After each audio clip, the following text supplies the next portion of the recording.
Hello everyone, मैं हूं आपकी साइंस टीचर फराह मैम। और जो आज आपको टॉपिक पढ़ना है साइंस में, उसका नाम है स्ट्रक्चर ऑफ एन एटम।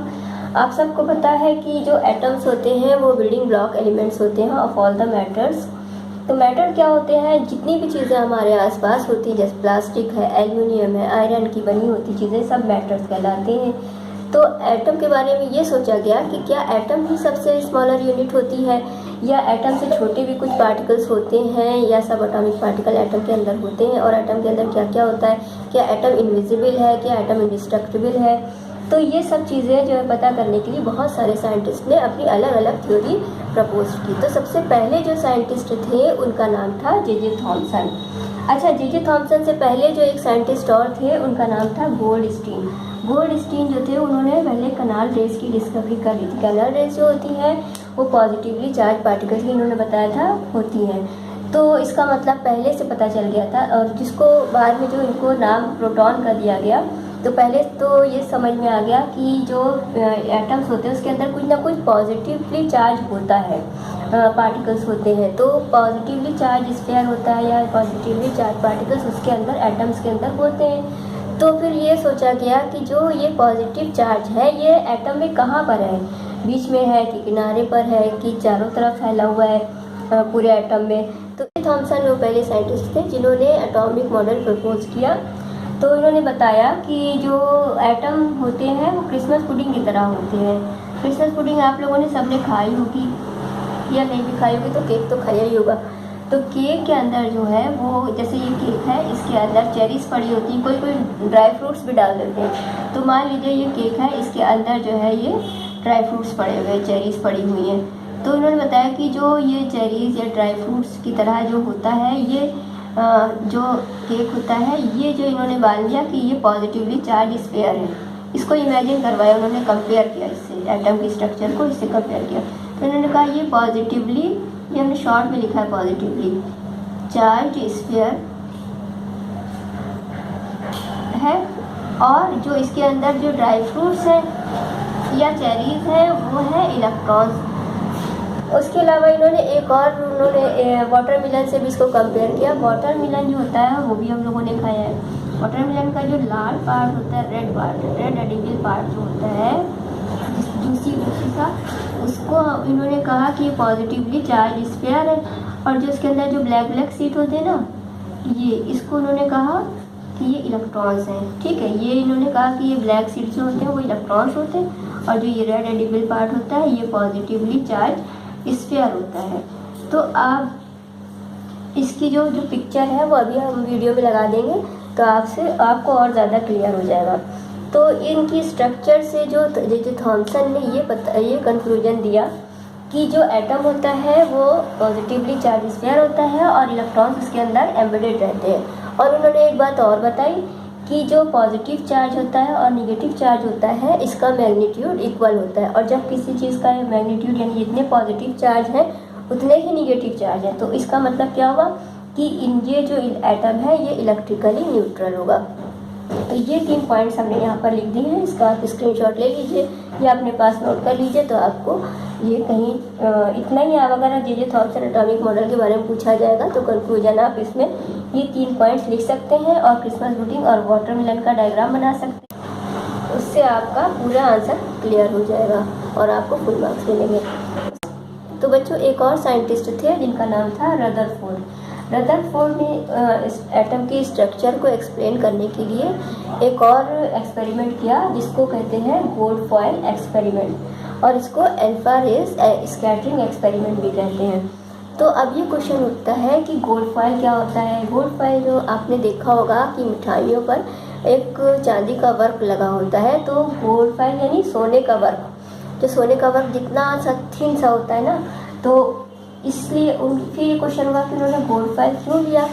कुछ और भी ले सकते थे, कोई और मेटल भी ले सकते थे, लेकिन उन्होंने इसलिए लिया गोल्ड फॉयल क्योंकि ये जो है बहुत थिन शीट होती है गोल्ड फॉयल की, और इन्होंने इतनी एटम्स थिक थी, बस वो इतनी पतली शीट थी वो। तो आपने देखा होगा हमारे यहाँ लखनऊ में, पता नहीं आपको पता है कि नहीं, ये कैसे बनता है गोल्ड फॉयल, जो सोने का वर्क या चांदी का वर्क होता है।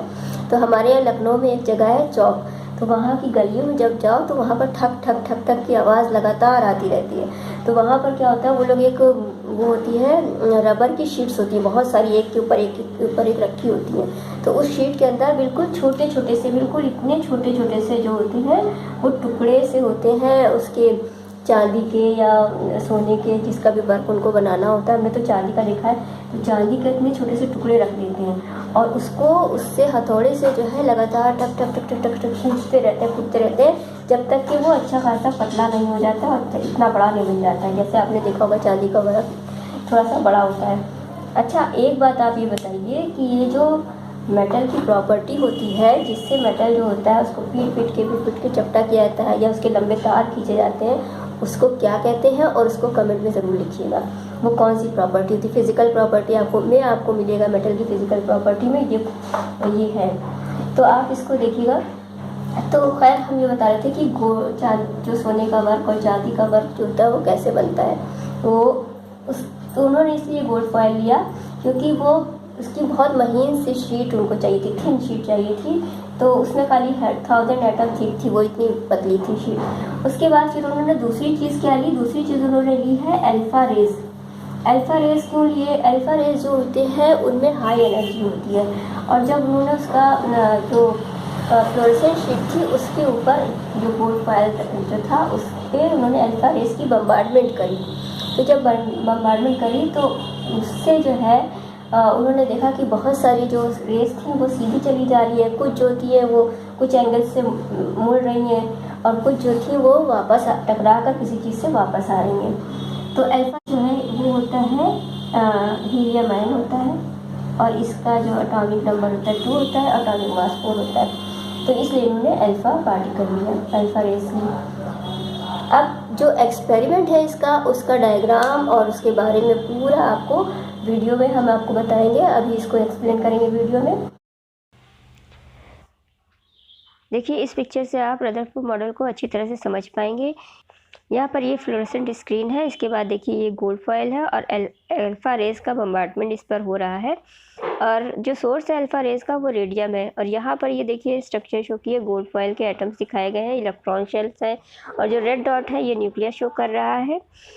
और तो इससे रदरफोर्ड ने ये कंक्लूजन निकाला कि एटम जो है उसका ज़्यादातर पार्ट जो है वो एम्प्टी है, क्योंकि अल्फ़ा रेज़ जो है वो उससे सीधी निकली जा रही है। तो जो न्यूक्लियस है, जो एटम के अंदर न्यूक्लियस है वो पॉजिटिवली चार्ज है, क्योंकि अल्फ़ा रेज़ ही पॉजिटिवली चार्ज है, तो पॉजिटिव चार्ज और पॉजिटिव चार्ज एक दूसरे को रिपेल कर रहे हैं, इसलिए कुछ रेज़ जो है वो स्मॉल एंगल से डिफ्लेक्ट हो रही हैं। उसके बाद देखा उन्होंने कि कुछ रेज़ जो है वो वापस लौट रही हैं किसी चीज़ से टकरा कर। तो इससे उन्हें पता चला कि एटम के अंदर जो न्यूक्लियस है उसका मोस्ट ऑफ द एटम का मास जो है वो उस न्यूक्लियस के अंदर है। और इसमें एक ख़ास बात ये है कि एवरी 12,000 पार्टिकल्स में से सिर्फ एक अल्फ़ा पार्टिकल जो है वो रिबाउंड होता है, यानी वापस लौटता है। एक और बात आपको बतानी थी कि जो रदरफोर्ड थे उनको फादर ऑफ न्यूक्लियर फिज़िक्स भी कहा जाता है, क्योंकि उन्होंने और उनको नोबेल प्राइज़ भी मिला था 1908 में, यानी न्यूक्लियस की खोज करी थी और रेडियो एक्टिविटी पर बहुत काम किया था, तो इसकी वजह से उनको नोबेल प्राइज़ मिला था 1908 में। तो आज का लेक्चर यहीं पर ऐड करते हैं। इसके आगे बोर्स एटॉमिक मॉडल है जो आपको नेक्स्ट लेक्चर में एक्सप्लेन करेंगे। लोगों ने अभी तक चैनल को सब्सक्राइब नहीं किया तो सब्सक्राइब कर लीजिए, बेल आइकन को ज़रूर प्रेस कर लीजिए, क्योंकि उससे आपको वीडियोस की नोटिफिकेशन मिलती रहेगी। तो इसको लाइक और शेयर ज़रूर कर दीजिएगा, और जो भी आपको टॉपिक पढ़ना हो कमेंट में लिखिए। हम लोग कोशिश करेंगे जल्दी से जल्दी वीडियो अपलोड करने की। तो आपको वीडियो देखने के लिए बहुत बहुत शुक्रिया आपका। Thank you very much. Take care.